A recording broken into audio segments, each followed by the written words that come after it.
এটা আমাদের একটা এক্সাম কেস, আমাদের এমটিএস পরীক্ষার সামনে। এখন আমাদের দেখো সোয়েলিং তো আসবে, তোমরা আজকে লাইকোমা দেখছো, এক্সামিনেশন সব প্যাটার্ন নাই, এক্সামিনেশন প্যাটার্ন সবাই যায়, একটু স্কাল্প সোয়েল, তাহলে এটা ব্রড নেম হচ্ছে একটা স্কাল্প সোয়েল, তাহলে এরকম একটা সোয়েলিং। হ্যাঁ, দেখো স্কাল্প সোয়েল। তাহলে আমাদের এখন বেসিক জিনিসটা আগে জানতে হবে যে স্কাল্পে আমাদের কি কি সোয়েলিং হয়। বলো তো কয়েকটা স্কাল্পে কি কমনলি সোয়েলিং হয়? এটা কমনলি হয়, মাথায় কি কমনলি তো বাড়ি দেয়?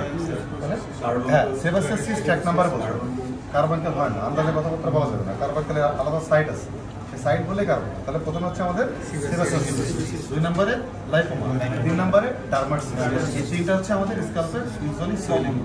আচ্ছা, তাহলে দেখো প্রথমে সোয়েলিং, তাহলে প্রথমে গ্রিটিং যেভাবে করবা, চাচি আমি মেডিকেল একজন পরীক্ষার্থী, আপনার পরীক্ষা করতে চাই, আপনার কোনো সমস্যা হবে না, যদি কোনো অসুবিধা আমাকে জানাবেন। তাহলে বলবো যে চাচি আপনার বাড়ি কোথায়, এগুলো শুরু করে বলবা।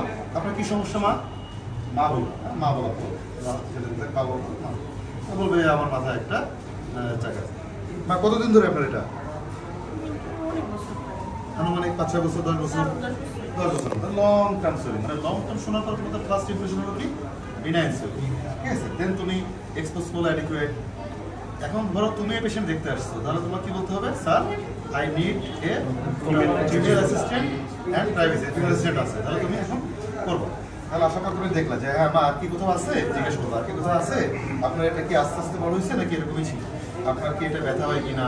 হ্যাঁ, ওকে। দেন তুমি এটা তো টেম্পারেচার ওভাবে দেখার কিছু নাই, তারপরে তুমি একটা হাত দিলা, দিয়ে কপালে হাত দিলা, তারপরে এটা এই চাপ দিয়ে মুখের দিকে দেখে ব্যথা আছে, ব্যথা আছে কিনা দেখলাম, তারপর তুমি যে সারফেসটা দেখলাম, হ্যাঁ, তারপরে যে মার্জিনটা দেখতে হবে, ঠিক আছে, তারপরে যে ধরে কনসিস্টেন্সি দেখবা, হ্যাঁ, তারপরে এই যে মোবিলিটি দেখবে, দেখো মোবাইল হচ্ছে, ঠিক আছে, এই যে 2 এক্সিসে দেখতে হয়, এই এক্সিসে একবার আর এই এক্সিসে একবার, এই দিকে একটু রেস্ট্রিক্টিভ।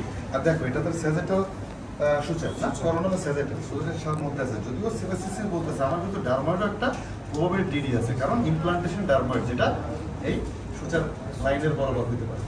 বাট মোবাইল তাকে স্কিন পিস দেখতে হবে, স্কিন পিস আছে কিনা, টেন্স স্কিন থেকে স্ক্যাল্প, স্কিন পিস অত সহজে দেখা যায়। তাও তুমি স্যারকে বলবো, স্যার আমি দেখলাম, হ্যাঁ, এইটা ফিক্সড করার কিছু নাই, যে সিসিটি করার মধ্যে দেখতে হবে। এইটা করার পরে, এটা করার পরে, দেখার পরে দেন তুমি সার্ভাইকাল লিম্ফ নোড এক্সামিনেশনটা করে দেবে, কারণ স্ক্যাল্পে একটা সোয়েলিং আছে, এটা আলসার হতে পারে, ইনফ্লামেশন থাকতে পারে। As a part of examination তোমাকে লিম্ফ নোড এক্সামিনেশনটা করে ফেলতে হবে। করার পরে তাকে আবার ডেকে দিবা, ডেকে দিবা, যে দিয়ে ডেকে দিয়ে যে মা তাহলে থ্যাংক ইউ, হ্যাঁ, ওকে, এটা করে suppose sir completed my examination. এটা হচ্ছে আমাদের কোশ্চেন করবে, অবশ্যই কোশ্চেন করবে। দেন স্যার বলবে যে তোমার একটা ডিডি কি, তোমার ডায়াগনোসিস কি, ডিডি বলবা, ডিস্টাল যুক্তি দিবা, দেন তুমি এটা কি করতে চাও, হ্যাঁ, তুমি কি করতে চাও? Sir I need some investigation, হ্যাঁ, for fitness, then I do কি সার্জারি করবো স্যার, মানে এক্সিশন বাইসিল। কীভাবে করবো? বলবো স্যার আমি জিয়ে দিয়ে করবো। কেন জিয়ে দিয়ে করবো? জিয়ে প্রেফার স্যার, বাট এটা লোকাল দিয়েও করা যায় যদি পেশেন্ট চাই। ওকে, এভাবে কথাগুলো হবে, একটার পর একটা আসবে আস্তে আস্তে, ঠিক আছে। এইটুকু অ্যান্সার দিতে পারলে ফাইনাল ডায়াগনোসিস হবে, এস্টিমেটগুলো বলতে হবে। কমন জিনিস থিঙ্কিং ফার্স্ট, আগে কমন কথা বলতে হবে।